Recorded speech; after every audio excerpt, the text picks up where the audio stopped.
విషయం చెప్తున్నా. చెప్పండి. ఈరోజు అనిత గారు ఈ శ్లోకాన్ని చెప్తారు విశ్లేషణ. తర్వాత సత్య కళ్యాణి గారు ఆత్మషట్కం 5వ శ్లోకం చెప్తారు. అండ్ సోమవారం నాడు ఏంటి ప్లాన్ చెప్పండి. సోమవారం నాడు ఆత్మషట్కం 6వ శ్లోకం నేను చెప్తాను గురుగారు. విష్ణు సహస్రనామం 56ది ఎవరైనా చెప్పాలి. అది వనీత అంచులు గారు. వనీత గారు. గురుగారు సోమవారమే మేము ఇల్లు షిఫ్ట్ చేస్తున్నాం గురుగారు. ఓకే ఓకే, తర్వాత చెప్తారు. కానీ అయితే 56వ శ్లోకం సోమవారం నాడు. ఓకే, వనీత గారి కుదరదు కాబట్టి ఎవరైనా చెప్పచ్చు. బాలాజీ గారు చెప్పేశారు ఇంతమంది. ఇంకెవరున్నారు? పెద్దమ్మ గారు మీరు చెప్పచ్చు కదా. అంత లేదండి, రాదండి నాకు. ఓకే, జయలక్ష్మి గారు 56వ శ్లోకం సోమవారం నాడు. జయలక్ష్మి గారు. నాకు రాదు సార్. మీకు వస్తుందమ్మా, మీకు వస్తుంది, చెప్పండి. ఓకే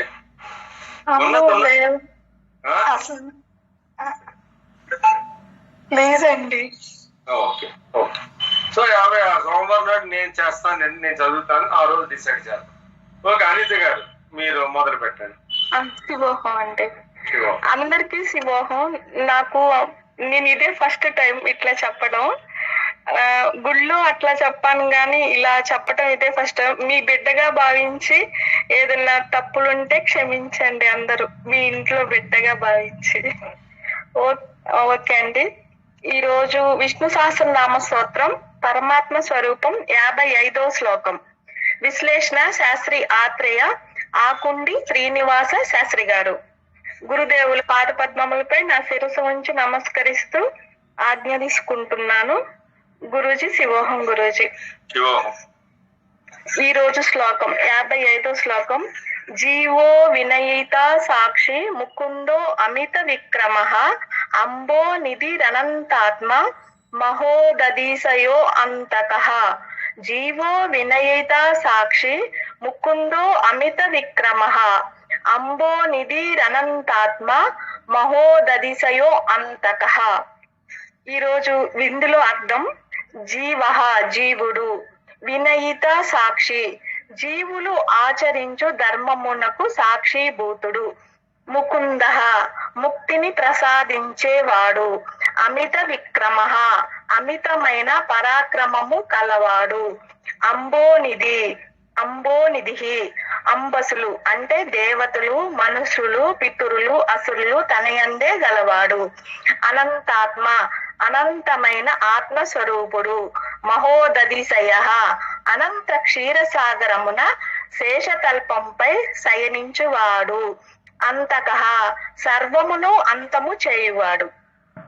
ఈ శ్లోకం ఏంటంటే అసలు ఇంతవరకు వచ్చిన భగవద్గీత గాని, మన గురుగారు చెప్పిన భగవద్గీత, జీవన గీత అవి కానీ, ఇప్పుడు దాకా జరిగిన 54 శ్లోకాలన్నీ ఈ శ్లోకంలోనే ఉన్నవి మొత్తం. ఈ శ్లోక తాత్పర్యం బాగా తెలుసుకుంటే అవన్నీ అర్థమైపోతాయి. అవన్నీ వచ్చేసి ఇందులోనే ఉంది. ఆ పరమాత్మ స్వరూపం ఎక్కడని చూడగలుగుతాం? ఆ పరమాత్మ విభూతి ఎందులో లేదని చెప్తాం? ప్రతి అణువణువులో, పరమాణువులో కూడా ఉన్నాడు తను. అలాంటి ఆ పరమాత్మని ఇందుగలడు అందులేడని చెప్పలేం కదా. నరసింహ అవతారం అందుకే కదా నేను గోడలో ఉన్నాను అని వచ్చింది. అది అట్లే చూడగలిగినప్పుడు మనకి ఆత్మానుభూతి కలుగుతుంది. అందువల్ల ఆ పరమాత్మని అంతటా చూడగలగాలంటే ఫస్ట్ మనకి ఏం రావాలి? ముందు జ్ఞానం కావాలి. భగవంతుడు అంటే ఎవరో తెలుసుకోవాలి ఫస్ట్. ఆయన నేనెందుకు తెలుసుకోవాలని కొందరు ప్రశ్నిస్తారేమో, కానీ ఆయన తెలుసుకుంటేనే ఈ జీవన చక్రం నుండి బయటపడి మనం ఇంకా మనుష్య జన్మ గాని ఏ ఇతర జన్మలు గాని ఎత్తకుండా ఉండగలుగుతాం. అందుకనే మనం తెలుసుకోవాలి. ఎత్తితే ఏమవుతుంది అనుకుంటారేమో కొంతమంది, ఏమో పుడతాము ఏమవుతుంది, కానీ ఎన్నిసార్లు అని పుడతారు? ఆ పుట్టుక అనేది ఎంత విపరీతమైన కష్టమో అప్పుడు మనకు తెలుస్తుంది. పుట్టడం కూడా చాలా కష్టం. అది మనం గురువు గారు ఫస్ట్ లో చెప్పారు, సృష్టి రహస్యం చెప్పినప్పుడు. పైన వర్షం నుంచి భూమి మీద పడాలి, ఆ భూమిలో నుంచి మనం పైకి ఫలాలు అవ్వాలి, ఆ ఫలం మళ్ళీ అబ్బాయే తినాలి. అందులో నుంచి ఫస్ట్ లో చెప్పారు మీరు, ఫస్ట్ అది తిన్నప్పుడు మళ్ళీ శుక్రకాలంగా రూపొంది ఆ టయానికి సృష్టి కార్యం జరిగి అప్పుడు మనం పుట్టాలి. ఇంత అవసరం మనకి కొంచెం జ్ఞానం వచ్చింది కాబట్టి మనకి ఇలాంటి గురువులు దొరికినప్పుడే మనం తెలుసుకొని ఈ జీవిత చక్రం నుంచి బయటపడి మనం ఆ పరమాత్మలో ఐక్యమైపోవాలి. అలా అవ్వాలంటే మనం ఈ శ్లోకంలో అంత అర్థం ఉంది. ఆయనే అసలు అంతా మన గురువు గారు ఇప్పుడు దాకా చెప్పారు. ఎంతసేపు చెప్పారంటే అనుభవం ఉన్నారు, ఆయన్ని దర్శించండి, ఆయన అనుభూతి చెందండి అలా. కానీ మనం అట్లా నిష్కామ కర్మ చెయ్యాలి అని అలా చేయగలగాలి. బాగా సాధన చేయాలి. సాధన చేస్తా ఉంటే అవన్నీ మనకి వస్తాయి. కానీ మనకి ఫస్ట్ నిష్కామ కర్మ రావాలి అంటే గనక మనం ప్రతిదాని పట్ల ముందు కృతజ్ఞతా భావంతో ఉండాలి. కృతజ్ఞతా భావం ఉన్నప్పుడు ఏమవుతుందంటే మనకి అప్పుడు ఆటోమేటిక్ గా దాని మీద మోహం ఉండదు. మోహాన్ని ఆయన అని చెప్తున్నాడు, మోహ క్షయాన్ని కలిగించేవాడు ఆయన అని చెప్తున్నాడు. మనం ఎప్పుడైతే కృతజ్ఞత చెప్తామో దాని మీద మనకి మోహం తగ్గిపోతూ ఉంటది. కానీ తామరాకు మీద నీటి బొట్లాగా ఉంటాం, సంసారంలోనే ఉంటాం, అన్నిట్లో ఉంటాం, అన్ని చేస్తాం, కానీ తామరాకు మీద నీటి బొట్లాగే ఉంటాం. అందుకని మనం సాధన చేస్తూ అందరికీ కృతజ్ఞతలు. ఆయనే పంచభూతాలని చెప్పాడు ఈ శ్లోకంలో. ఆయనే అన్ని, ఆ పరమాత్మ పితరులు ఆయనే అని చెప్పాడు, మనుషులు ఆయనే అని చెప్పాడు, దేవతలు ఆయనే అని చెప్పాడు. అందుకని అన్నిటికీ కృతజ్ఞత చెప్తా ఉంటే ప్రతి అణువణువులో ఉన్నాడు. మన గురువు గారు కిందసారి చెప్పాడు, చెట్లో కూడా మనం చూస్తే ఒక ఉంటది, అది మనం చనిపోయినప్పుడు ఆ చెట్టు ఉండట్లేదు కదా, అంటే అందులో ఒకటి ఉంటేనే కదా అది పచ్చగా ఉండేది. ఆ ప్రాణం అన్నది లేకపోతే మనిషి అయినా చెట్టు అయినా ఏదైనా జంతువైనా చనిపోతుంది. అందుకని ఆ ప్రాణం నిలబడాలి అంటే పరమాత్ముడు ఉండాలి. ఆ పరమాత్ముడు అన్ని అట్లా ఉన్నప్పుడు మనం అన్నిటినీ సమానంగా చూడగలగాలి. ఫస్ట్ సమానంగా చూసి చక్కగా అన్నిటికీ కృతజ్ఞత భావంతో ఉంటే మనకి ఆటోమేటిక్ గా నిష్కామ కర్మ వస్తుంది. నిష్కామ కర్మ నుంచి విజ్ఞానం వస్తుంది. విజ్ఞానం నుంచి అప్పుడు మనం వైరాగ్యం పొందుతాం. వైరాగ్యం నుంచి మనం ఈ ఆత్మ అనుభూతి పొందుతాం. అందువల్ల మనం బాగా మన గురువు గారు చెప్పినట్టు అసలు మొన్న నేను చూసానండి, గుళ్ళ దగ్గర అందరు ఏంటో అసలు ఏం చేయాలో అర్థం కావట్లే. వాళ్ళకి అందరినీ నమ్ముతున్నారు, కానీ అది అందరికి మనకు కొంతమందికి అదృష్టం తగ్గింది. ఈ గురువులతో మనం మీలాంటి గురువు వాళ్ళకి ఉంటే నాకైతే మిమ్మల్ని అక్కడికి తీసుకెళ్లి వాళ్ళతో మాట్లాడాలని అంత అనిపించింది. అంత మూఢ భక్తిలోకి వెళ్ళిపోకుండా చక్కగా ఉంటారు కదా, తెలుసుకుంటారు అని. కానీ మనం అవన్నీ చేయలేం కాబట్టి చూస్తా ఊరుకోవటం తప్ప వాళ్ళకి టైం వచ్చినప్పుడు మారుతారని అట్లా. అయితే ఇక్కడ మనం తెలుసుకోవాల్సింది ఏంటి, పరమాత్మ అంతటా ఉన్నాడు. అప్పుడు మనం దీనికి ఉదాహరణ కూడా ఉంది. గురుగారు చెప్పారు, కుండ ఉందండి, ఆ కుండలో మనం అంతకు ముందు కుండ లేకముందు గాలి ఉన్నది అంతా, అంటే ఆ పరమాత్మ అక్కడ ఉన్నాడు. కుండ ఏర్పడినప్పుడు ఆ పరమాత్మ లోపల ఉన్నాడు కదా, కుండ పగిలిపోతే ఆ పరమాత్మ ఉంటాడు, అట్లానే కుండ ఉండదు అంతే. అట్లానే మనం ఈ శరీరంలోకి ఆ పరమాత్మ వచ్చాడు. ఆ పరమాత్మ వెళ్ళిపోతే పరమాత్మ ఉంటాడు, ఆత్మ అనే రూపంలో ఉంటాడు, కానీ ఈ శరీరం ఉండదు. అందుకని మనం ఈ శరీరం ఉన్నప్పుడే ఈ శరీరాన్ని బాగా చూసుకుంటా ఆ పరమాత్మను అనుభూతి చెందాలంటే మన గురువుల అనుగ్రహం అంతా ఆయన చెప్పినట్లు చేస్తా ఉంటే కంపల్సరిగా ఆ సాధన క్రమంలో మనకి ఆత్మానుభూతి కంపల్సరిగా వస్తుందండి. దాన్ని చేసుకోవాలి, మనమే చేసుకోవాలి. గురువులు ఇంత మంచి గురువులు మనకు దొరకటం అదృష్టం అండి. మాది చాలా పల్లెటూరు. ఎట్లా అంటే బయటికి 4 అడుగులు వేస్తే ఈ అమ్మాయి ఎక్కడికి వెళ్తుంది అనే, గుడికి వెళ్ళినా కూడా గుళ్ళో ఆ దేవుడు తీరుస్తాడా మీ బాధలు అన్నట్టుగా మాట్లాడతారు. అలాంటి దాంట్లో ఉండి నేను మన గురువు గారిని ఇట్లా పెట్టుకొని మాట్లాడుతున్నాను, ఈ రోజు మీ అందరి ముందు మాట్లాడుతున్నానంటే ఆ పరమాత్మ మీద నేను ఎంత తపనతో ఉంటే మన గురువు గారు దొరికారు. ఒకసారి ఆలోచించండి అందరు. అంటే మనం తపన పడాలండి. తపన పడుతుంటే ఆ తపనకి తగ్గట్టుగా ఏదో ఒక రోజు ఆ భగవంతుడి గురువు రూపంలో వస్తాడు, ఖచ్చితంగా వస్తాడు. నా జీవిత విషయంలోనే జరిగింది. మీరు కూడా అందరూ కూడా నేను ఇంకా నేర్చుకోవాలండి. మీరందరూ చాలా బాగా చెప్తున్నారు. నాకు అట్లా చేత కాదు. నేను ఏదో అటు ఇటు చేసుకుంటూ బ్యాలెన్స్ చేస్తా చెప్తున్నాను కానీ నాకు అసలు బాగా రాదు. నేనేదో పెద్ద జీరోని, మీ అందరి ముందు జీరోని. కానీ మీతో ఇప్పుడిప్పుడే మన గురువు గారు చెప్పమన్నారు కాబట్టి ఇవాళ ధైర్యం చేసి చెప్తున్నాను. గురువు అనుగ్రహం. ఇంకా మనం ఇందులోకి వస్తే విశ్లేషణ చూద్దామండి. క్షీర సాగరం అంటే విశ్వము లేదా ఖగోళము, ఎన్నో పాలపుంతలు కలయికే ఈ విశ్వం అని విజ్ఞాన శాస్త్రం చెబుతుంది. వాటినే సనాతన ధర్మ శాస్త్రంలో 14 లోకాలుగా అభివర్ణించింది. అటువంటి విశ్వమును శేషకల్పముగా స్థిరముగా ఒకచోటే ఉండే సర్ప ఆసనం చేసుకొని శయన భంగిమలో యోగ ముద్రలో చిదానంద స్వరూపంతో తన విశ్వరూపాన్ని సృష్టి స్థితి లయ ప్రక్రియను తానే గమనిస్తూ ప్రతి కార్యకరణ సంబంధానికి సాక్షిభూతంగా ఉంటూ దేవ మనుష్య పితృ రాక్షస ప్రవృత్తితో ప్రకటితమవుతూ జీవులకు మోహంతో పాటు మోహ క్షయాన్ని కలగజేస్తూ అందరి హృదయాల్లో ఆత్మగా వెలుగొందే పరమ పురుషుడు అతడు.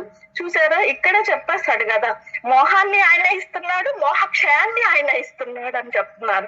అందుకని మన గురువులు చెప్పినట్టు వింటే చాలు, మనం ఇంకేం చేయక్కర్లేదు. మోహక్షయాన్ని వాళ్ళే తీసేస్తారు. అట్లాగే మనం అనుకుంటాం మన కర్మ ఉంది కదా, అంతకు ముందు చేసిన పాప కర్మలు ఉన్నాయి కదా, ఆగామిక కర్మ, మన గురువు గారు ఫస్ట్ లో చెప్తారు. ఆగామిక కర్మ, ప్రారబ్ధ కర్మ, ఇప్పుడు చేసే కర్మ, ఇవన్నీ ఉంటాయి కదా. అట్లా నిష్కామ కర్మతో ఇప్పుడు చేసేవిపోయినాయి. అట్లాగే ఆగామిక కర్మ కూడా తొలగిపోతాయి ఇప్పుడు చేసే నిష్కామ కర్మ వల్ల. అంతకు ముందు ప్రారబ్ధ కర్మ అనేది వదిలిన బాణం లాంటిది, అది కంపల్సరీగా వస్తుంది. దాన్ని మనం ఈ సాధన వల్ల పెద్దదాన్ని చిన్నగా తప్పించుకోవచ్చు అని గురువు గారు చెప్పారు. అలాగే మనం ఇప్పుడు ఏం చేయాలంటే, అది వచ్చినప్పుడు మనం ఈ జ్ఞానంతో భస్మం అయిపోతుందండి. ఏ కర్మ అయినా సరే భస్మం అయిపోతుంది. అలా గురువు గారు చెప్పారు కాబట్టి దాని ముందు గురు వాక్యం మీద ముందు మనం నిలబడగలగాలి. దాని మీద బాగా విశ్వాసం ఉంచాలండి.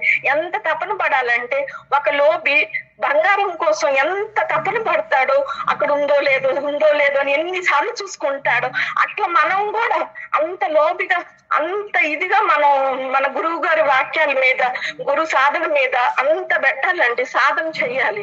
మన గురువు గారు చెప్పినట్టే అది మా పరమాత్మను పొందాలి, ఈ జన్మలో పొందాలి. మనం ఈ జన్మతోనే లాస్ట్ జన్మ చేసుకోవాలని ప్రతి క్షణం ప్రతి సెకండ్ ఆరాట పడాలి. అప్పుడు పడితేనే గాని మనం చేయలేము. దీనికి ఒక కథ కూడా చెప్పారు గురువు గారు, మీ అందరికీ గుర్తుందో లేదో. ఫస్ట్ లో ఆయన ఒక పెద్ద ఆస్తివంతుడు, అయితే కొన్ని కారణాల వల్ల జైలుకి తీసుకెళ్తారు ఆయన్ని. జైలుకి తీసుకెళ్ళినప్పుడు జైలుకి తీసుకెళ్తే ఆయన ఏమైంది, 10 ఏళ్ళు జైలు శిక్ష చేశారు. వేస్తే 2 ఏళ్ళు గడిచాక అమ్మో ఇంకా 8 ఏళ్ళు గడవాలా అని లెక్కేసుకుంటా ఉంటాడు. అయితే అరుస్తూ ఉంటాం, అమ్మో ఇంకా 7 ఏళ్ళు గడవాలా, 7 ఏళ్ళు అరుస్తూ ఉంటే వాళ్ళ ఆవిడ లేపిద్ది అనమాట. ఆవిడ లేపినప్పుడు ఏమవుద్ది, అసలు ఏం ఉండదు కదా, అంతా మాయే కదా, కళ కదా, ఆయన కంది కళ కదా. ఆ కళలో ఎన్ని వచ్చేసరికి ఆయన అమ్మో నేను అనుభవిస్తున్నట్టు అనుకున్నాడు. అట్లాగే మన గురు పాదం పట్టుకుంటే ఇదంతా కళలాగా తీసేస్తారు. మనం ఎప్పుడైతే ఆ పరమాత్మని ఒక గురు రూపంలో చూసుకుంటాము, గురు పాదం పట్టుకుంటాము, అప్పుడే ఆయన మనకు వచ్చిన కష్టాలే కానీ కన్నీళ్ళే కానీ ఇది కళలాగా అయిపోతుంది. మన కళలో నుంచి మేలుకుంటే ఎలా ఉంటదో అట్లా అయిపోతాం. మనకేమి అంతది ఏ కర్మ ఉంటది అసలు. అట్లా ఉన్నప్పుడు మనం గురువు గారు చెప్పారు కదా, ఇక్కడ కూడా మోహాన్ని తీసేస్తాడు, మోహ క్షయాన్ని కూడా కలిగించేస్తాడు. మోహ క్షయం కలిగిస్తే ఇంకేముందండి, తామరాకు మీద నీటి పొట్లాగా అయిపోతాం. మనం ఏ అడవులకి వెళ్ళి తపస్సు చేయక్కర్లేదు, ఎక్కడికి వెళ్ళక్కర్లేదు. ఈ సంసారంలో ఉంటూనే మనం ఆ ఆత్మ సాక్షాత్కారాన్ని పొందవచ్చు. ఇంత గురువులు మనకి లభ్యమైనందుకు సాష్టాంగ దండ ప్రణామాలు పెట్టడం తప్ప, మనం మనసు అనే పుష్పాన్ని అర్పించడం తప్ప వాళ్ళకి మనం ఏమి ఇవ్వగలం అండి చెప్పండి. ఇంకా నెక్స్ట్ వచ్చేసి మహా పరమ పురుషుడు, స్వయం ప్రకాశుడు, అంతటా ఉన్నవాడు, చావు పుట్టుక లేనివాడు, మూల ప్రకృతికి అవతలి ఉన్నవాడు. అతని నుండే పంచభూతాలు, ప్రాణము, మనసు, ఇంద్రియములు ప్రకటితమై అగ్ని అతని శిరస్సు, సూర్యచంద్రులే నేత్రములు, దిక్కులే చెవులు, వేదములే వాక్కులు. అతని పాదాల నుండి భూమి ఏర్పడింది, వాయువే ప్రాణము, జగత్తే హృదయం, సర్వభూతములు యందు అతడే అంతరాత్మ. స్థూలంగా చూసినా సూక్ష్మంగా చూసినా ఈ జగత్తంతా పరమ పురుషుడే అన్నమాట. అతడు జీవుని హృదయ గుహలో ఉంటాడు, అతన్ని గ్రహించిన వాడే జ్ఞాని. ఇందాక గురువుగా చెప్పారు కదా, అట్లే మనం కూడా మన లోపల ఉన్న పరమాత్మని దర్శించాలి. మాయ ఉంటుంది, మాయ మనం గురుపాదాన్ని ఎప్పుడు పట్టుకుంటామో ఆ మాయ కూడా మనకి భయపడి పారిపోద్దండి. అట్లా మనం పట్టుకోగలగాలి. పట్టుకోవాలంటే మన గురువు అనుగ్రహం మన మీద ఉన్నప్పుడు గురువు గారు మన చేయి పట్టుకొని నడిపిస్తారు. ఇప్పుడు నడిపించట్లేండి మన గురువు గారు, అట్లే నడిపించేస్తారు. నడిపించి ఆ మాయను తొలగించి మనకి ఆత్మ సాక్షారాన్ని, మనలో ఉన్న పరమాత్మని దర్శించేలా చేస్తారు. దానికి మనం చేయాల్సిందల్లా ఏం లేదండి, మన మనసు అనే పుష్పాన్ని మనం ఇచ్చి సాధన మన గురువు గారు చెప్పినట్టు చేయటమేనండి. అలా చేయగా మన గురువు గారి ఆశీర్వాదంతో మనం ఆ పరమాత్మని మనలోనే దర్శించగలుగుతాం. దర్శించాక ఇంకా చెప్పా చూడండి, సూక్ష్మంగా ఈ జగత్తంతా మహాపురుషుడే, ఆ పరమ పురుషుడే ఉన్నాడు. అతన్ని ఇంకా మనం మన హృదయంలో చూసుకున్నప్పుడు ఇక మనం ఏమీ పొందక్కర్లేదు, ఎక్కడికి వెళ్ళక్కర్లేదు, ఏ వేదాలు చదవక్కర్లేదు. ఇంకా మనలోనే ఉన్న పరమాత్ముడిని చిదానంద రూప శివోహం నేనే శివుడు అని తెలుసుకుంటాం. ఇందులో మాయ ఎంత మాయ అంటే మన సాయిబాబా కూడా అప్పుడప్పుడు చెప్తూ ఉంటారు, అల్లా మాలిక్ అంటా ఉంటారంట పద్దాకి. ఏంటి నువ్వు ఆ మంత్రం చదువుతావు, నువ్వే దేవుడుగా అంటే మాయ ఉన్నది నాకంటే పెద్దది, అది నా మీద పడితే నేను తట్టుకోలేను, అందుకని పద్దాకి అల్లా మాలిక్ అంటే ఆ అవతలకి వెళ్ళిపోద్ది అని చెప్తారంట. అందుకని మనం కూడా పద్దాకి చిదానంద రూప శివోహం అంటే మన మీద నుంచి ఆ మాయ నిదానంగా తొలగిపోద్ది. ఆ మాయ తొలగాలంటే ముందు మన దగ్గంటూ చేయాలి కదా, ఏదైనా రావాలంటే చేస్తా ఉండాలి కదా. మనం అన్నం వండని అన్నం రాదు కదా, అట్లాగే కొంచెం కష్టపడాలి కదా, బియ్యం కడగాలి, పొయ్యి మీద పెట్టాలి, వండాలి. అట్లే మనం కూడా కొంచెం ప్రాక్టీస్ చేస్తున్న కొద్దీ మనం ఆ చిదానంద రూప శివోహంగా మారిపోతాం, నేనే శివుడిగా మారిపోతాను. ఇందులో ఇంకొకసారి మీరు ఒకసారి నాకు ఒక చోట చదివారండి, ఈ మాయ ఎలా ఉంటదంటే ఆదిశంకరాచార్య వారంతటినే మాయ ఒక్కోసారి ఇట్లా చేసిందంట. ఒకసారి ఆయన గుళ్ళో నుంచి బయటకు వస్తుంటే శివుడు పరీక్షిద్దామని ఒక చండాలుడిగా వస్తారంట. ఆ చండాలుడు వచ్చినప్పుడు నువ్వు దూరంగా చెరుగు, నేను వెళ్ళాలి అంటే మరి నా గాలి నీకు తగులుతుంది కదా, మరి దాన్ని ఎలా ఛేదిస్తావు, నువ్వు గాలి పీల్చుకోవా అని అడిగారంట. నేను నుంచున్న భూమి మీద నువ్వు కూడా నుంచున్నావు కదా, మరి ఇది దీనికి అంటూ ఉండదా అంటే అప్పుడు ఆయనకి ఆలోచించి ఆ మాయను తొలగించుకొని ఆయన పాదాల మీద పడ్డారంట. అలాగే మనలో ఉన్న మాయను తొలగించాలంటే గురుకృప కావాలి, మనం చేసే సాధన కావాలి. అందుకని మనం కూడా ఆ పరమాత్ముడిని పొందాలంటే గురువు గారు చెప్పినట్టు మనం వింటూ మనం చేసుకుందామండి. ఇంకా నేను అలా చేస్తా ఉంటే మనకి బాగుంటది. ఈ రోజు నాకు ఇక్కడ కూడా మనం పక్కన మీ దగ్గర బుక్స్ ఉంటే చూడండి, విశ్వరూప దర్శనం ఇచ్చారు. ఆ పరమాత్ముడిని అన్నిట్లో దర్శించడం మన గురువుగా చెప్పిన రాయిలో మొక్కల్లో అన్ని. ఈ టేబుల్ ఉందనుకోండి, ఇది ఇప్పుడు ఎలా నిలబడగలిగింది? ఆ పరమాత్మ ఇందులో ఒక రూపంలో ఉన్నాడు, ఒక చైతన్యంలో ఉన్నాడు, అందుకని ఇది నిలబడగలిగింది. ఆకాశంలో పెన్ను ఇట్లా విడిచేయండి పడిపోద్ది, అక్కడ ఏమీ లేదు కాబట్టి.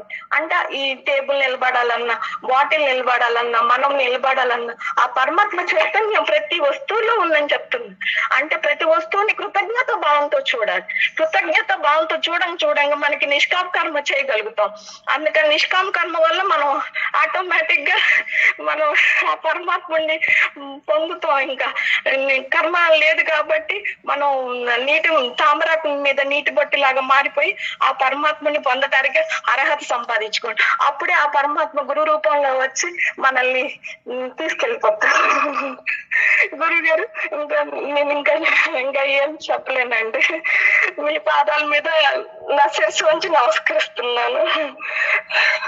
థ్యాంక్ యూ గురువు గారు, ఇంత అవకాశాన్ని ఇచ్చినందుకు మీ కృతజ్ఞతలు. అలా కాకుండా మనసులో ఉన్న భావాన్ని మీరు ఎటువంటి మొహమాటం లేకుండా, ఎటువంటి ఇంకా మీకేమీ లేదు చెప్పేశారు కాబట్టి అది నాకు చాలా నచ్చింది. అంటే ఎక్కడ కూడా కపటం ప్రదర్శించకుండా ఏదైతే చెప్పదలుచుకున్నారో దాన్ని క్లియర్గా చెప్పేశారు. మిమ్మల్ని చూస్తా చెప్పేసాను, ఆటోమేటిక్ గా వచ్చేసింది ఫ్లో అంతే. ఇంకా అందుకే నేను అందుకే నేను కెమెరా ఆన్ చేసుకొని అవును సార్, అది నిజం సార్. అందుకని మిమ్మల్ని చూస్తుంటే ఆటోమేటిక్ గా వచ్చేసింది. అందుకే మీరు కనపడండి నేను కనపడను అని అన్నాను. థ్యాంక్ యూ గురువు గారు. మీ ఆశీర్వాదం మీ కృప నా మీద ఎల్లవేళలో ఇలానే ఉండాలని కోరుకుంటున్నా గురుగారు. అంతే. తప్పకుండా మీ మీద ఉంటుంది, మీ కుటుంబం మీద, అన్నిటి మీద ఉంటుంది. మీ సాధన మాత్రం చేస్తూ ఉండండి. సాధనలో ఎక్కడా కూడా అవరోధాన్ని కల్పించొద్దు, ఎక్కడా కూడా నిర్లక్ష్యం చెయ్యదు. అదొక్కటే. ఓకే గురుజీ. ఓకే. అందరి మిత్రుల దగ్గర నుంచి నేను కోరుకునేది ఏంటంటే నిర్లక్ష్యం చేయొద్దు, సాధన చేస్తుంది. చాలా సంతోషం, చాలా సంతోషం. నెక్స్ట్ నిర్వాణ శక్తం లేదా ఆత్మశక్తం 5వ శ్లోకం. అమ్మ సత్యకళ్యాణి గారు. శివోహం గురువు గారు. శివోహం. మీరు కెమెరా ఆన్ చేసుకోండి అమ్మా. నేను కూడా ఇలాగే చెప్తాను గురుగారు, ఒక్క రోజుకి ప్లీజ్. ఓకే, సంతోషం. థ్యాంక్ యూ గురువు గారు. Thank you. చెప్పండి. నిర్వాణ శక్తం ఆత్మశక్తం జగద్గురు ఆదిశంకరాచార్య విరచితం 5వ శ్లోకం. విశ్లేషణ శాస్త్రి ఆత్రేయ గారు. శివోహం గురువు గారు. న మృత్యో న శంకా న మే జాతి వేద స్థితో నైవ మే నైవ మాతా న జన్మ న బంధో న మిత్రో గురుర్నైవ శిష్య చిదానంద రూప శివోహం శివోహం చిదానంద రూప శివోహం శివోహం చిదానంద రూప శివోహం శివోహం. శ్రీ గురుభ్యో నమః.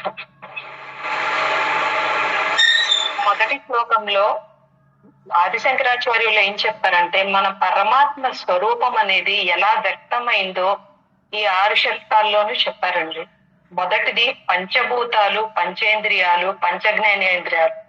మనలో ఉన్న చైతన్యం ఎలా ఎలా వ్యక్తమైందో చెప్పి చిదానంద రూపమైన శివుడిని ఇవేవి నేను కాదు అని చెప్పారు. అలాగే 2వ శ్లోకంలో శరీరంలో 5 రకాల పంచవాయువులు, పంచధాతువులు, సప్తధాతువులు, పంచేంద్రియాలు ఇవన్నీ ఉన్నాయి. అందులో ఈ చైతన్య రూపం వ్యక్తమై ఉంది. కానీ అవేవి నేను కాదు, దీనికి అతీతమైంది ఇంకొకటి ఉంది. అలాగే వాటి ద్వారా వ్యక్తమైన రాగద్వేషాలు, లోభమోహాలు, మదమత్సర్యాలు, ధర్మార్థ కామ్య మోక్షాలు ఇవేవి నేను కావు. ఇవి బయటికి వ్యక్తమవుతున్న చైతన్య రూపంలో ఉన్న నేను మాత్రం కాదు. 4వ శ్లోకంలో పాప పుణ్యాలు, సుఖ దుఃఖాలు నాకు లేవు. నాకు మంత్రము, క్షేత్రాలు, వేదములు, యజ్ఞములతో పని లేదు. భోజ్యము నేను కాదు, భోక్తని నేను కాదని చక్కగా 4 శ్లోకాల్లో వివరించారు. ఇంకా 5వ శ్లోకం అర్థానికి వస్తే నాకు మరణం లేదు, ఎటువంటి సందేహాలు లేవు, జాతి భేదములు అస్సలు లేవు, నాకు తండ్రి లేడు, తల్లి లేదు, అసలు నాకు పుట్టుకే లేదు, నాకు బంధుమిత్రులు, గురు శిష్యులు లేనే లేరు. నేను చిదానంద రూపమైన శివుడిని తప్ప వేరేమీ కాను. షిరిడి సాయినాథుడు చెప్తారండి, నాకు పుట్టుక లేదు, మరణము లేదు, తల్లి తండ్రులు లేరు, బంధుమిత్రులు లేరు, నాకు అందరూ ఒకటే అని షిరిడి సాయినాథుడు ఎలా చెప్తారో ఇందులో కూడా అలాగే చెప్పారండి ఆదిశంకరాచార్యుడు. విష్ణు శాస్త్రంలో కూడా మనం ఇదే నేర్చుకున్నాం. పరమాత్మ యొక్క స్వరూపం ఎలా ఎలా వ్యక్తమై ఉన్నది, ప్రతి జడజీవ పదార్థంలో ఎలా వ్యక్తమై ఉందో అన్నీ తెలుసుకున్నాం. ఇందులో అవేవి నేను కాదు, దానికి అతీతమైన పరమాత్మను అని తెలుసుకోవటమే ఈ ఆత్మశక్తం యొక్క సారాంశం. విశ్లేషణ.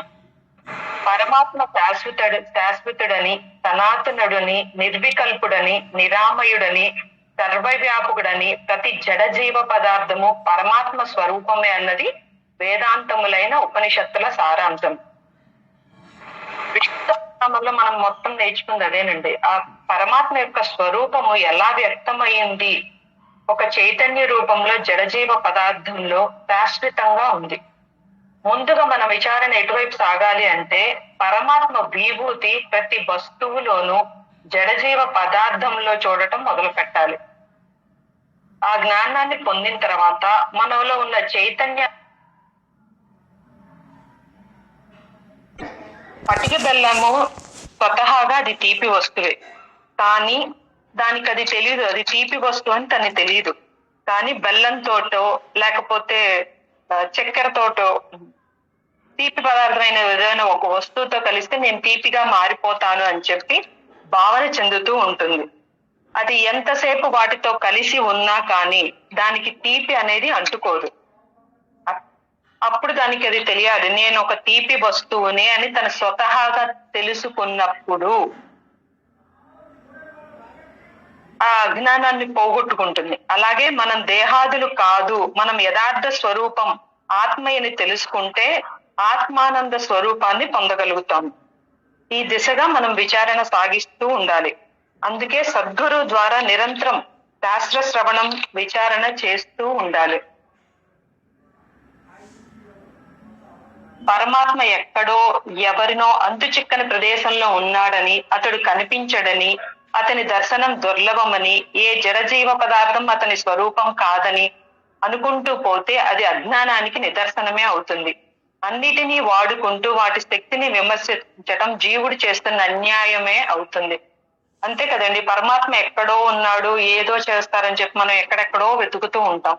కానీ ప్రతి వస్తువులో ఉన్న పరమాత్మని మనలో ఉన్నాడు అని వెతకటం మనం మర్చిపోతూ ఉన్నాం. అది మనకి ఎప్పుడు తెలుస్తుంది? గురువు ద్వారా తెలుస్తుంది. గురువు మనకి జ్ఞానాన్ని ప్రబోధిస్తాడు. సద్గురువు ద్వారా మాత్రమే మనం ఈ జ్ఞానాన్ని పొందుతూ మనలో ఉన్న మన పరమాత్మని విచారణ చేస్తుండాలి. పరమాత్మ అంటే ఆయన యొక్క నామం ఏంటి? నేను. నేను అన్న దాని మీద విచారణ సాగిస్తూ ఉండాలి. ఆ విచారణ ఎలా ఉండాలంటే అంతర్ముఖంగా ఉండాలి. బాహ్యంగా మనం ఇప్పటి వరకు అన్ని తెలుసుకునే ఉన్నాం. విష్ణు సహస్రనామం వల్ల గాని భగవద్గీత ద్వారా గాని మొత్తం తెలుసుకున్నాం. ఇప్పుడు అంతర్ముఖంగా మనం తెలుసుకోగలిగి ఉండాలి. అంతర్ముఖంగా ఎలా చేయాలి? మనలో కలిగే ప్రతి ఆ రాగద్వేషాలు, ఆలోచనలు, మనస్సు అది ఎలా ప్రయాణం చేస్తుంది, ఎటు నుంచి మొదలవుతుంది, దాని మూలం ఏంటనేది తెలుసుకోవటం విచారణ మొదలు పెడితే నేను అనే ఆత్మానందాన్ని మనం త్వరితగతిన చేరగలుగుతాం.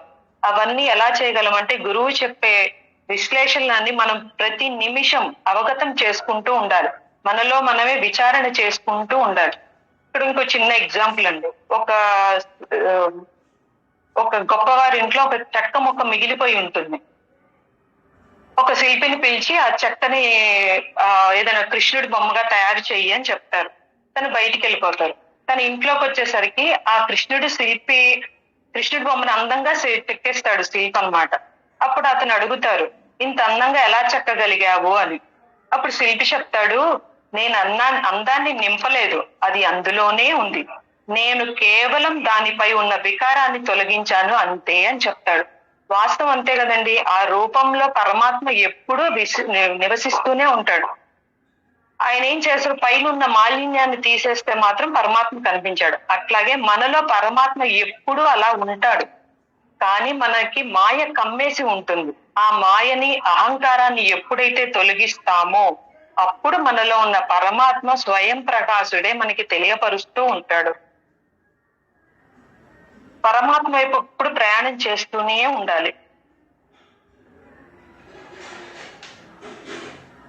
శరీరం క్షీణించిపోతుంది, కొన్నాళ్ళకు నశిస్తుంది, కానీ ఆత్మ మాత్రం నిత్యంగా ఉండి జీవుని కర్మానుసారం, జ్ఞానానుసారం మరొక దేహాన్ని పొందుతుంది.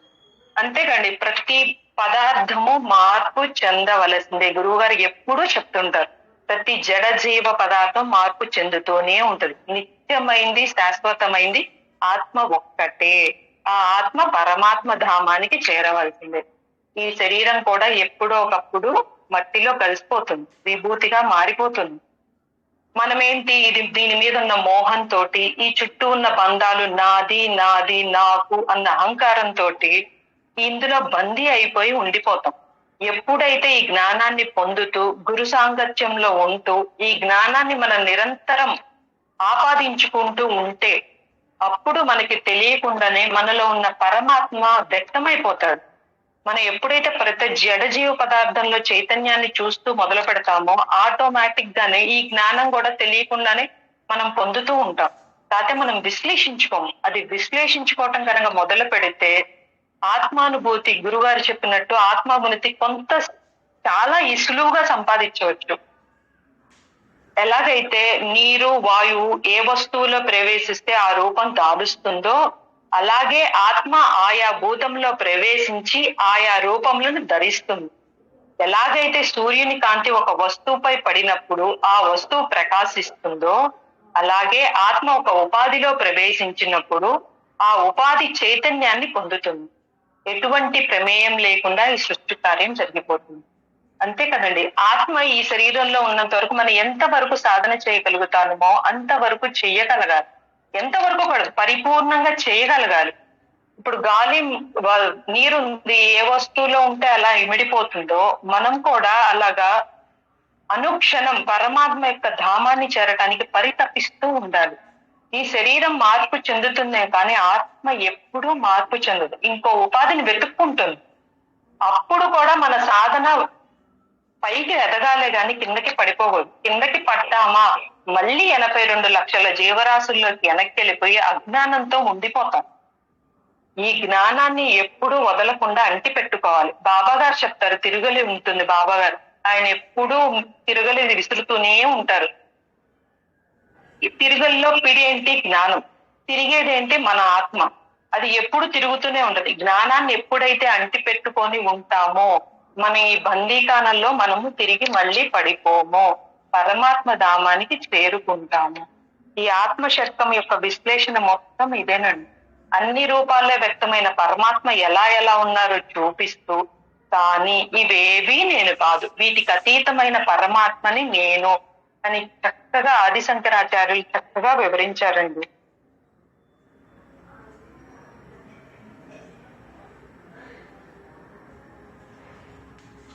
అయిందమ్మా, చక్కగా చాలా పదాలు వెతుక్కున్నాడు అంటే మాత్రం ఇంకా ఎక్కడో కొంచెం డౌట్స్ ఉన్నట్టు.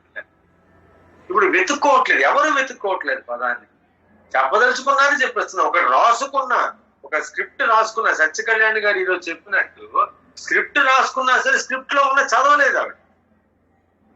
చదువుదాం అనుకునే రాసుకున్నారు, కానీ ఇంకా అలా వచ్చేసింది ఆ ఫ్లో. ఇంకా అంతకన్నా ఏం కావాలమ్మా? ఆల్మోస్ట్ అందరూ కూడా చాలా సాధన చేస్తున్నారు.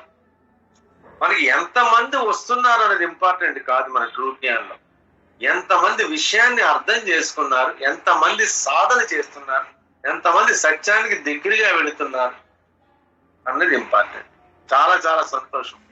మిగతా మిత్రులు కూడా తమ అభిప్రాయాన్ని చెప్పండి.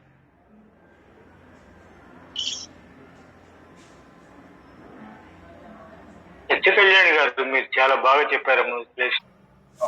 ఈ రోజు అద్భుతమైన విశ్లేషణ అందించారు ఇద్దరు కూడా, సత్య కళ్యాణి గారు అండ్ అనిత గారు.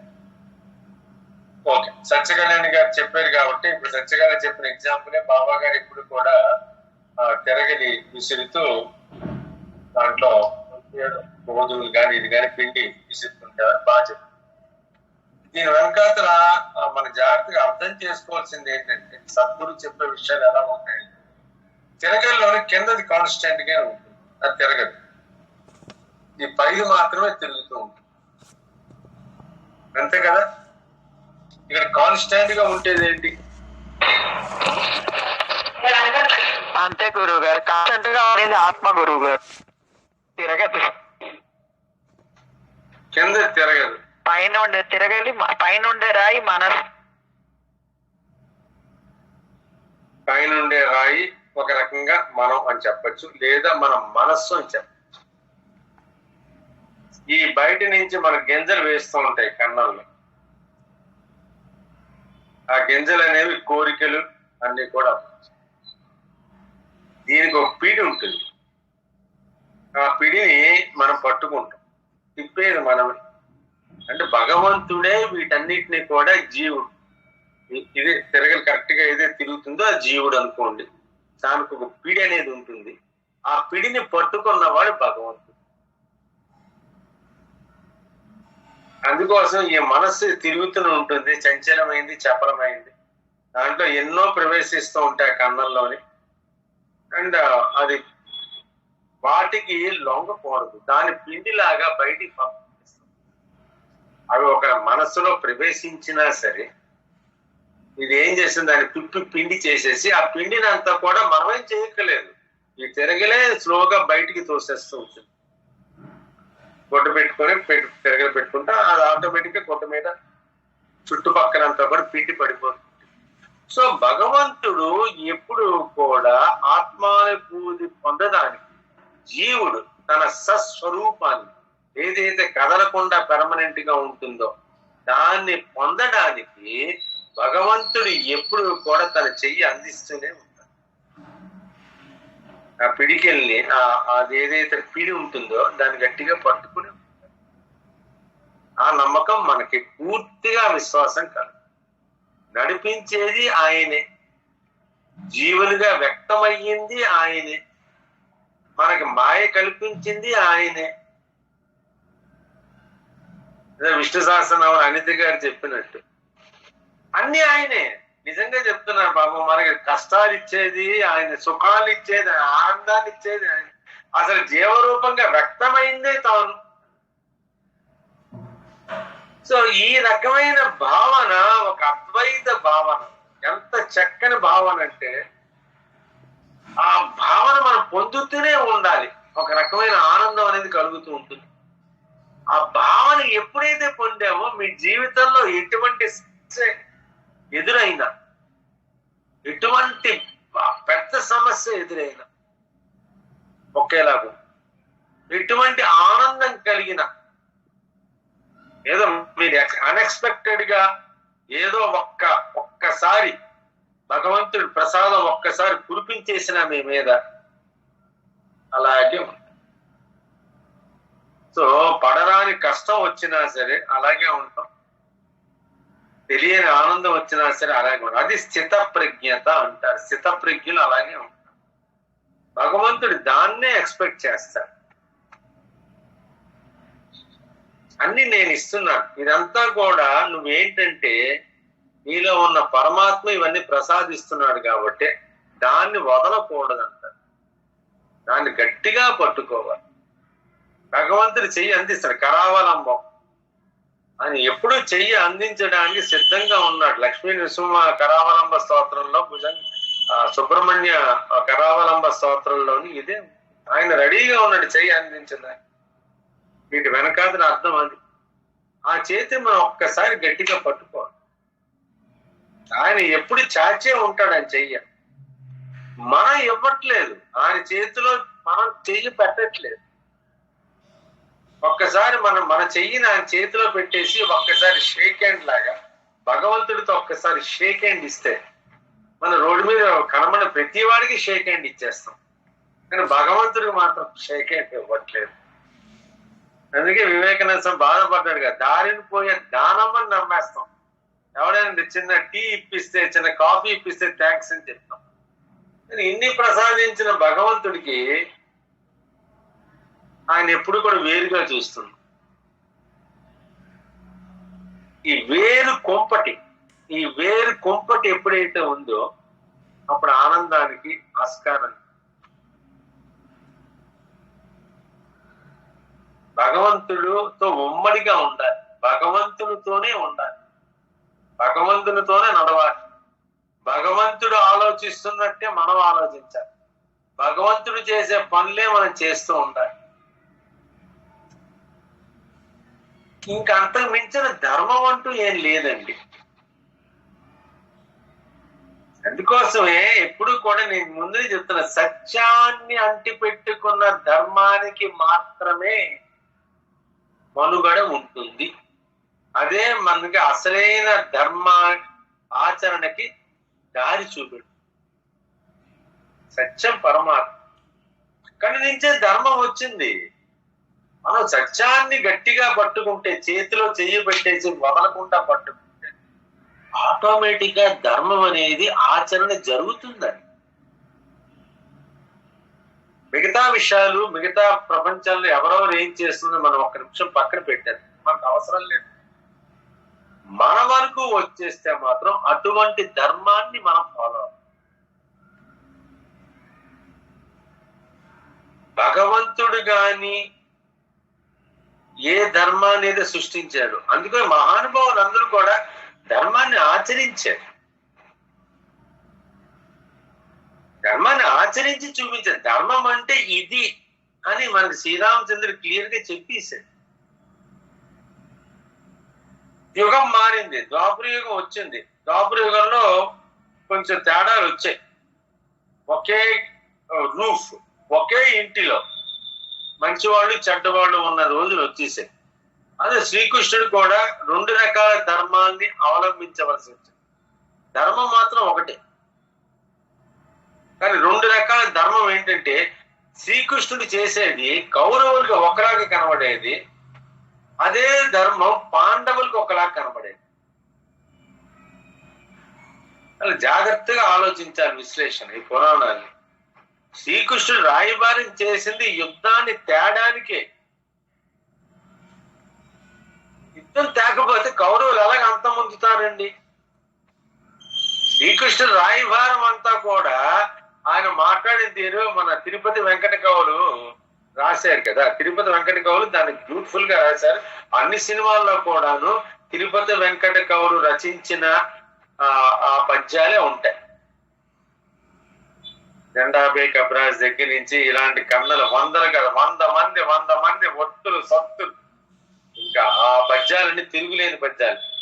తిరుపతి వెంకట కవుల గురించి మీరు వినే ఉంటారు. దివాకర్ల తిరుపతి శాస్త్రి గారు, చల్లబెళ్ల వెంకట శాస్త్రి గారు, వీళ్ళిద్దరూ కూడా కలిపితే తిరుపతి వెంకట కవులు అని, జంట కవులు. ఇద్దరు కూడా కలిసే చేస్తారు. నాగిరెడ్డి చక్రపాణి లాగా విజయ ప్రొడక్షన్స్ అధినేత పెద్ద పెద్ద మాయాబజార్ సినిమాలు, మిస్సమ్మ, గుండమ్మ కథ ఇలాంటి సినిమా తీసిన వాళ్ళందరూ నిర్మాతలు నాగిరెడ్డి చక్రపాణి. చక్రపాణి గారు పోయినా సరే నాగిరెడ్డి గారు మాత్రం నాగిరెడ్డి చక్రపాణినే రాసుకుంది. బాపు వెంకటరమణ కానీ ఇద్దరు కూడా ఒక సంవత్సరంలోనే రమణ గారు పోయారు, వెంటనే బాపు గారు కూడా ఒక సంవత్సరం లోపలే పోయారు. అది ఆ ప్రాణం అటువంటిది. అంటే ఆత్మ, జీవాత్మ పరమాత్మ రిలేషన్ వీళ్ళ దగ్గర నుంచి నేర్చుకోవచ్చు. మనం తిరుపతి వెంకట కవులు కావచ్చు, మనకు తెలిసిన నాగిరెడ్డి చక్రపాణి గారు కావచ్చు. చక్రపాణి పోయిన తర్వాత ఆయన పేరు పెట్టడం ఎందుకు? ఆయన రెడ్డి, ఈ చక్రపాణి బ్రాహ్మణుడు, కానీ వీడి స్నేహం అలా కలిసింది. అయినా సరే వాళ్ళు అలాగే ఉంటారు. నాగిరెడ్డి చక్రపాణి రాసుకున్నాడు. విజయ ప్రొడక్షన్స్ మొన్న వచ్చిన బృందావన సినిమా కూడా రమకృష్ణ, రాజేంద్ర ప్రసాద్ నటించారు, అది కూడా వాళ్ళది. అంటే నాగిరెడ్డి గారు పోయారు, వాళ్ళ పిల్లలు చేశారు, కానీ నాగిరెడ్డి చక్రపాణి రాసుకున్నారు, పిల్లలు తీసిన. సో అటువంటి ఆ సంబంధం అలాగే మెయింటైన్ చేయాలి. ఆంజనేయుడు రాములు వారి సంబంధం, జాబుకి వచ్చేసే శ్రీకృష్ణార్జున సంబంధం, కలియుగంలో వీళ్ళందరూ ఎగ్జాంపుల్స్ ఉన్నారు.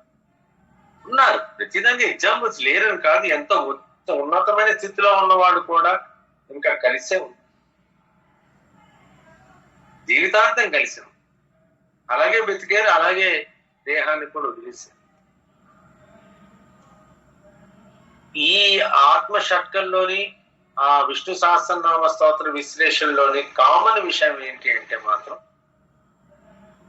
ఒకటే చెప్తున్నాడు. ఏంటంటే జీవో బ్రహ్మైవ నాపరహ, జీవుడనేవాడు బ్రహ్మము తప్ప వేరెవరి కాదు. అది ఉపనిషత్తులు వస్తుంది మహావాక్యం. జీవో బ్రహ్మైవ నాపర, జీవుడు బ్రహ్మం తప్ప ఇంకొకటి కాదు.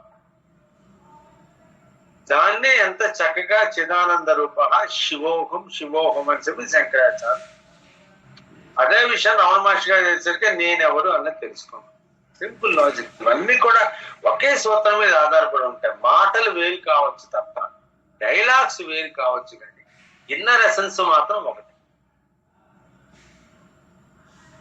సో దీన్ని ఎవరు కూడా ఇంక తిరుగు లేదనమాట. ఇంకా ఇక్కడ గొప్ప విషయం ఏంటంటే శంకరాచార్యుల వారు మరణం లేదు, ఫస్ట్ అక్కడితోనే మొదలు పెట్టారు. ఈ 5వ శ్లోకం మొదలు పెట్టడంతో నా మృత్యు చూడు ఎంత చక్కగా మొదలు పెట్టాడు. ఎవరైనా జననంతో మొదలు పెడతారు కానీ మరణంతో మొదలు పెట్టరు కదండి. Simple logic. అందుకోసం మన తెలుగులో కూడాను వాడుతున్నప్పుడు, అలాగే మిగతా భాషల్లో కూడా వాడుతున్నప్పుడు చావు పుట్టుకలు అంటారు. పుట్టుక చావు అనరు. మీరు విన్నారా? ఎవరైనా మాట్లాడుతున్నప్పుడు ఎప్పుడే విన్నారా? పుట్టుక చావులు అంటావా, చావు పుట్టుకలు అంటావా? చావు పుట్టుకలే అంటారు గురుగారు.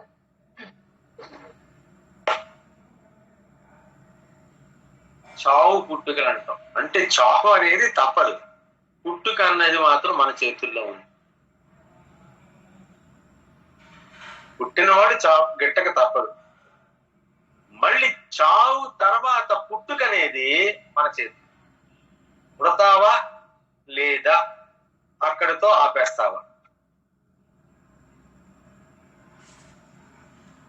అందుకోసమే నా మృత్యు. ఇంకా ఆయన జననం గురించి ఎత్తలేదు. ఇంకా ఆ శ్లోకంలో జననం గురించి ఎత్తకుండా శంకరాచార్యులు దాటిపోయారు. నా మృత్యు నా శంక.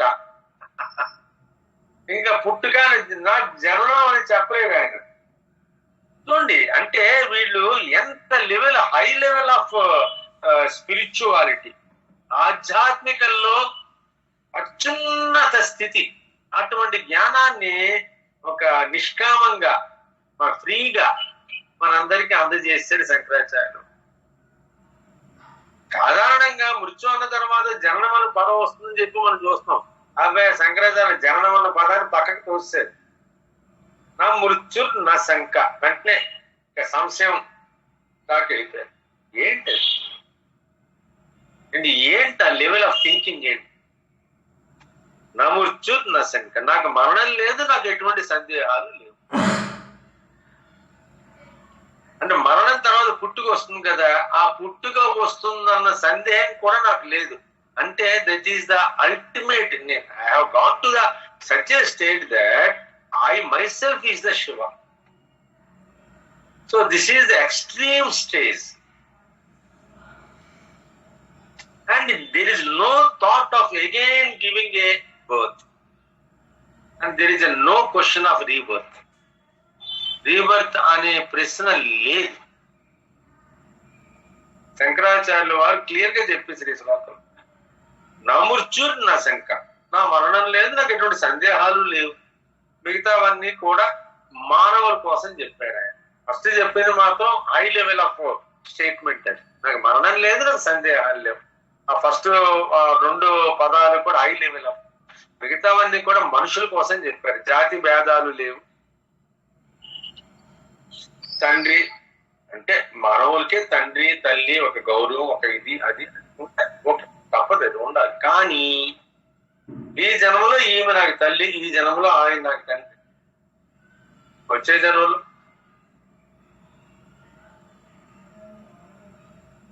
జన్మ ఉంటే కదా తల్లి తండ్రి ఉంటారు.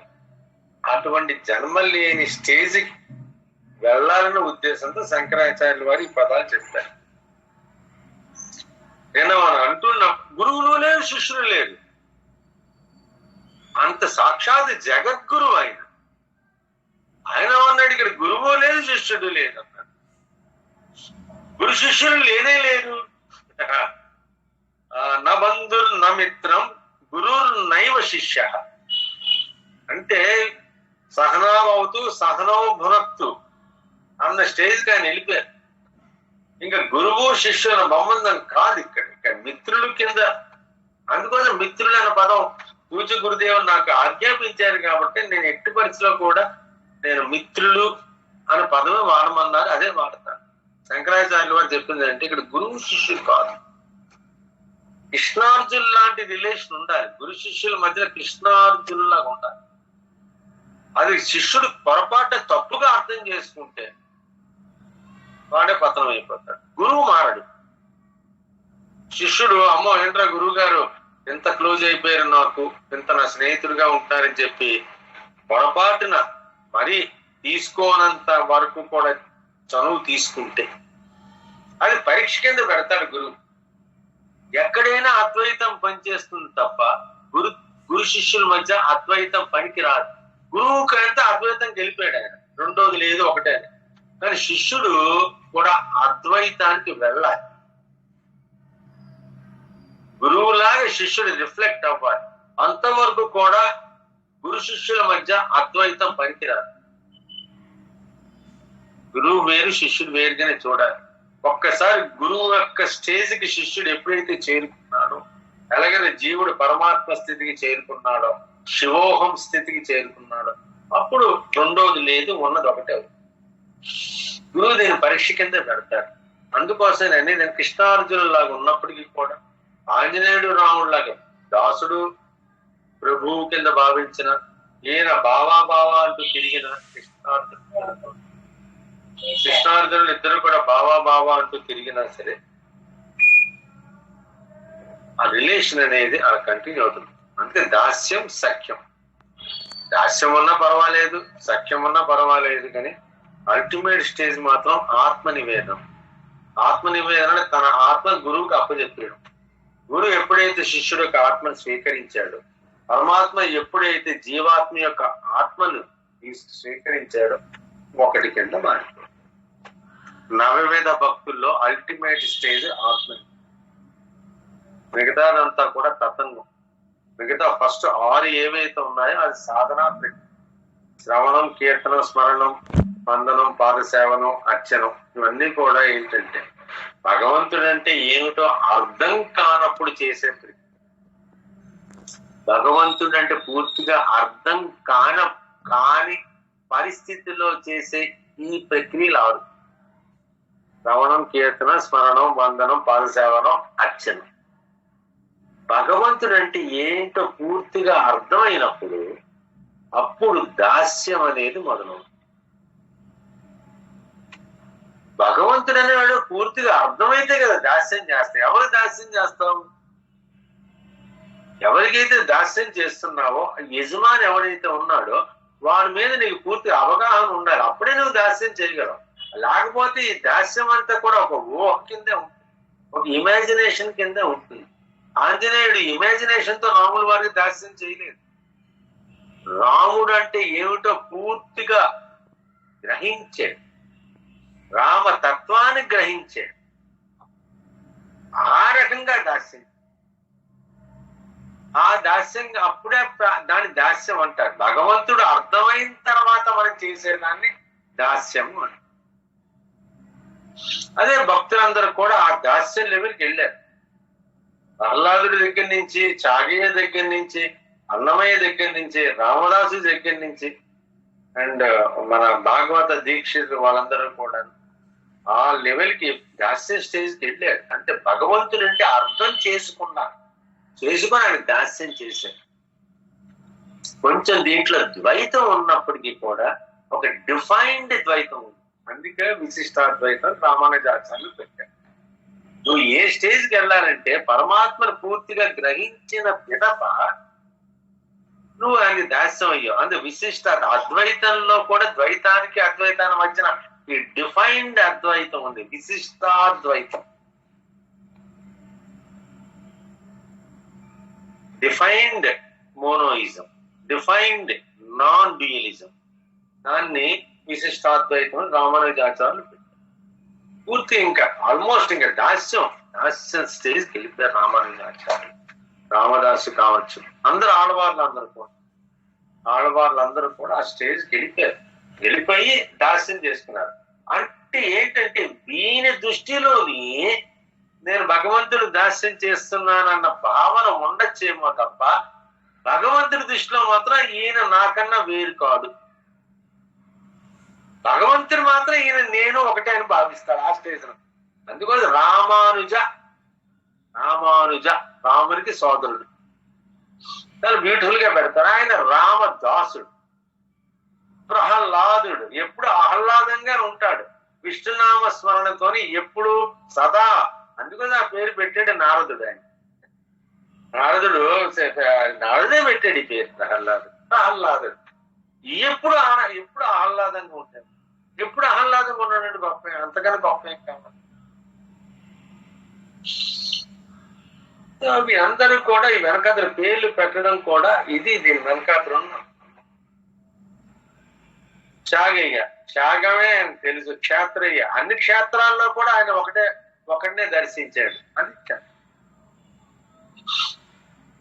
విజయవాడ వాళ్ళు బాగా తెలుస్తుంది. మొవ్వ క్షేత్రానికి క్షేత్రయ్య కూడా వచ్చాడు. అది మొవ్వ వాళ్ళకి తెలుసు. క్షేత్రయ్య పూర్తిగా తెలుగువాడు, ఎక్కువగా కృష్ణా జిల్లాలో ఎక్కువగా పర్యటన. సో ఇది మనం ఇక ఈ మన అనిత గారు ఎక్స్ప్లెయిన్ చేసింది శ్లోకంలో కూడా 55వ శ్లోకంలో కూడా ఇక్కడ కొన్ని పదాలు చాలా ముఖ్యమైనవి. అంభోనిధి అన్న పదాన్ని వాడు చాలా చక్కగా వివరించారు. అమ్మని పితృలు తానే, దేవతలు తానే, మనుషులు తానే, పితృలు తానే, అసురులు తానే. చూడండి, రాక్షస ప్రవృత్తి కలవాడు కూడా తానే. ప్రవృత్తి అనేది రాక్షస ప్రవృత్తిని మాయ చేతి వచ్చింది, కానీ రాక్షసుల్లో ఉన్న అంతర్యామి కూడా భగవంతుడు, అంతర్యామి పరమాత్మ. ఆ విషయాన్ని ప్రతి రాక్షసుడు కూడా తన మరణ కాలంలో గ్రహించాడు. ముందు అందరూ భక్తులే మనం అనుకున్నాం, తర్వాత మాయతరతో మదమాశ్చర్యాలు వచ్చాయి. కానీ ఎప్పుడైతే మరణం సంభవించిందో అప్పుడు వాళ్ళు ఆత్మానుభూతి పొందారు.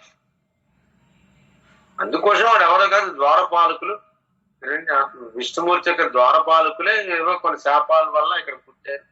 మన పురాణంలో ఉన్న అంతరార్థాన్ని మనం గ్రహిస్తారు. హిరణ్యాక్ష హిరణ్యకశిపుడి కింద, రావణాసుడు కుంభకర్ణుడి కింద, శిశుబాలుడు దంతవ్రక్తుడి కింద ఒక్కొక్క యుగంలోని అన్నదమ్ములుగానే జన్మించాడు. సో కానీ మరణించే ముందు, దేహాన్ని వదిలే ముందు మాత్రం వాళ్ళ ఆత్మస్వరూపాన్ని గ్రహించారు. సో అందుకోసం ఇక్కడ భగవంతుడు రాక్షసుడు కూడా నేనే అంటే, రాక్షసుడు అంటే ప్రవృత్తిలో కాదు, రాక్షసులో ఉన్న అంతర్యామిని కూడా నేనే. మన పితృలకి దేవతలకు అర్పిస్తుండ శ్రాద్ధం కొన్ని చేస్తాం, అది కూడా నేనే. దేవతలు చేసే యజ్ఞయాగాలు కూడా నేనే. మనుషులుగా నువ్వు చేసే కర్మలు నేనే. దేవతలకి సమర్పించే యజ్ఞయాగాలు నేనే. పితృలకి సంబంధించిన శ్రాద్ధం నేనే. రాక్షసులు అనుసరించే రాక్షస ప్రవృత్తి, దాని మార్పు తీసుకొచ్చేది కూడా నేనే. అంభోనిధి. సో ఇటువంటి మంచి మంచి పదాలతోని ఈ రోజు చక్కగా జరిగింది. ఇద్దరు కూడా మంచి వాగ్దాటిని ప్రదర్శించారు, అనిత గారు, సత్య కళ్యాణి గారు. చాలా సంతోషం. అండ్ అందరూ కూడా ఈ రకమైన, ఇప్పుడు మీరు ఏదైతే సాధన చేస్తున్నారో ఈ రకంగానే సాధన చేయి. ఎక్కడ ఒక్క మెట్టు కిందకి దిగడానికి మాత్రం ప్రయత్నం చేయి. ధ్యానాన్ని పూర్తిగా ఉపయోగించుకుని ఆ 1 లీటర్ పెట్రోల్ ని ఆల్రెడీ 10 లీటర్ల పెట్రోల్ అయ్యిందని చెప్పి విఠలక్ష్మి గారు చెప్పినట్టు, ఆ 10 లీటర్ల పెట్రోల్ కాస్త ఇంకా పెరిగి ఇంకా ఎలా అయిపోవాలంటే పరమాత్మ యొక్క స్వరూపంగా మారి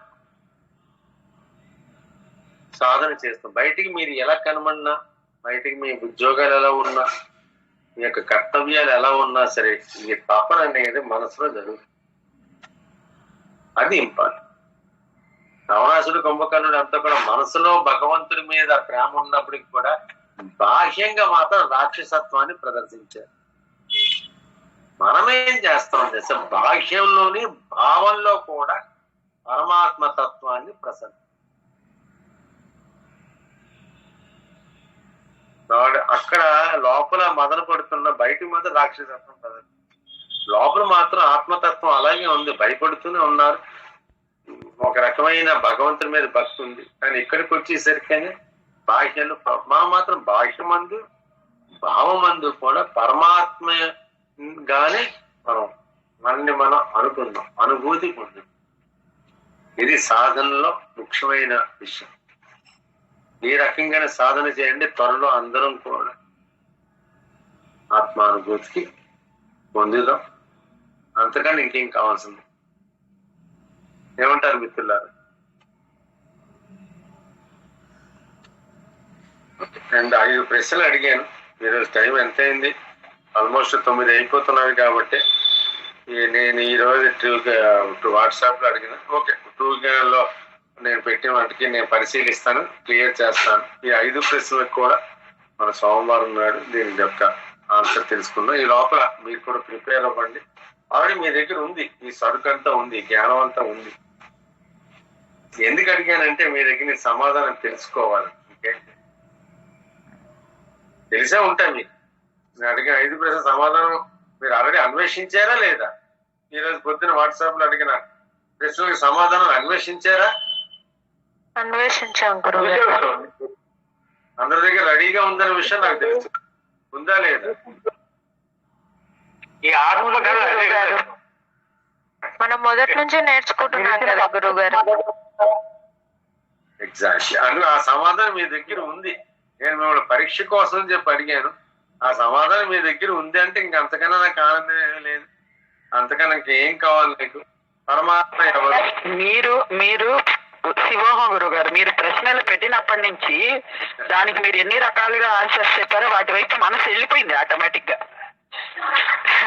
ఆన్సర్లు మేము వెతకడం ఏంటి, ఆల్ ఇన్ వన్ లాగా మీరే చెప్పేస్తున్నారు. అక్కడే ప్రశ్న అక్కడే జవాబు. కానీ మనసు మాత్రం ఒక అరగంట గంట పాటు వాటినంతా సమన్వయపరుచుకుంటూ ఉండింది. మీరు వాటికి ఒక్కో వాటికి 2-3 అర్థాలు కూడా చెప్తున్నారు.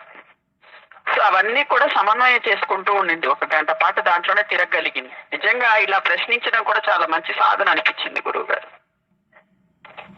అందుకే నేను గ్రూప్ లో పెట్టద్దు అన్నాను. గురువు గారు మీలో మిమ్మల్ని తర్కించుకోమని చెప్పాను. చాలా సంతోషం. సమాధానం మీ దగ్గర ఉన్నాయన్న విషయం అయితే నాకు తెలిసి దాని గురించి చెప్పక్కర్లేదు. ఎవరైనా డౌట్లు ఉండి చెప్పండి గురువు గారు అంటే చెప్తాను, లేదంటే అవసరం లేదు. ఆల్రెడీ మీ దగ్గర ఉంటే నాకు సంతోషం.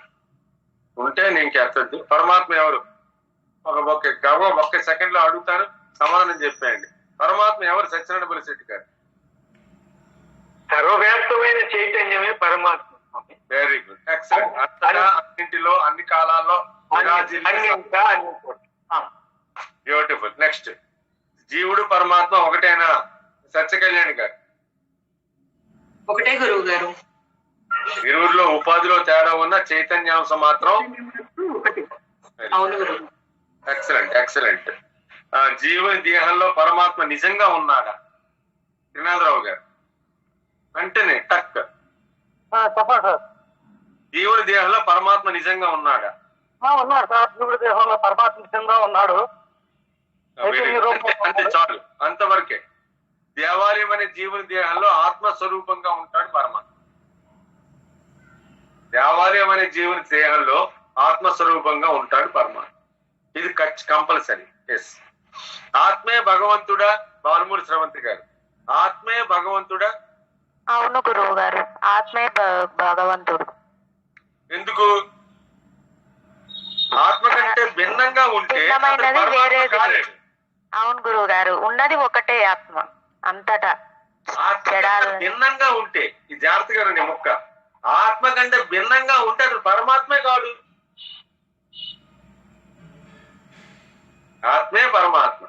ఆత్మ కన్నా భిన్నంగా ఉంటే అది పరమాత్మ కాలేడు. సో ఆత్మే పరమాత్మ.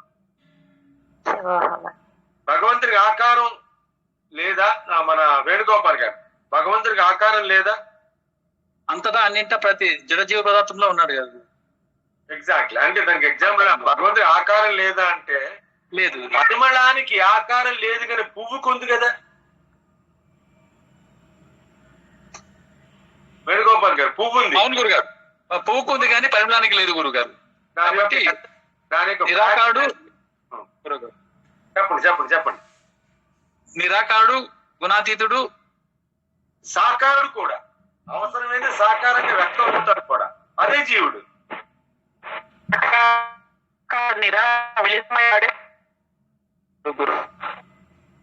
నిరాకారంగా మిళిత కట్ అవుతున్నది వెంకటలక్ష్మి గారు, వాయిస్ కట్ అవుతుంది. భగవంతుడు ఏ విధంగా అయినా వ్యక్తం అవుతాడు అవసరం అనుకుంటే. జీవుడు. గురువు గారు ఇప్పుడు వినిపిస్తుందా? వినిపిస్తుంది. సాకారం నిరాకారంగా మిళితమైన వాడే భగవంతుడు.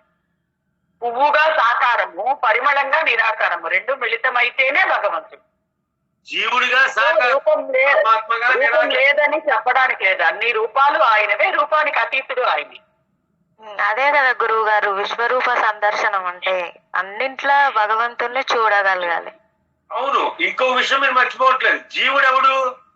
సాకారం. అవును. జీవుడు వెనకాతలు ఉన్న చైతన్యం నిరాకారం. నిరాకారం. రెండిటి అదే రెండు మిళితమై ఉంటాడు. రెండు మిళితమై.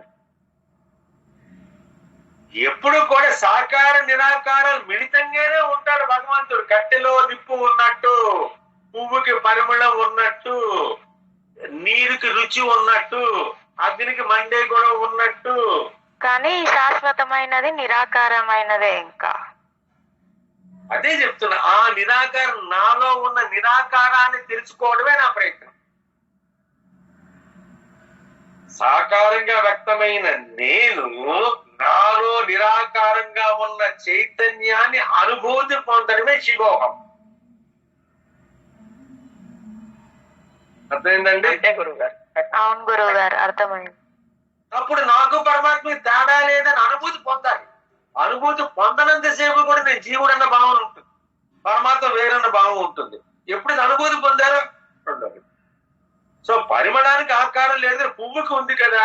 అవ్యక్తమైన నిరాకారం సాకారంగా వ్యక్తం అవుతుంది, అదే జీవుడు, అదే ప్రతి పదార్థం. ప్రతి పదార్థం కూడా తెలియదు. ఇంతే కదా. ఈ ప్రశ్నలే వేశాను కదా. సంతోషం. 5 ప్రశ్నలు సమాధానం. 5. ఓకే. మిగతా ప్రశ్నలు రేపు కానీ ఎల్లుండి కానీ పోస్ట్ చేస్తాను. సంతోషం. అందరూ కూడా మైక్ లాంచ్ చేసుకొని ఒక్కసారి శివోహం చెప్పండి. శివోహం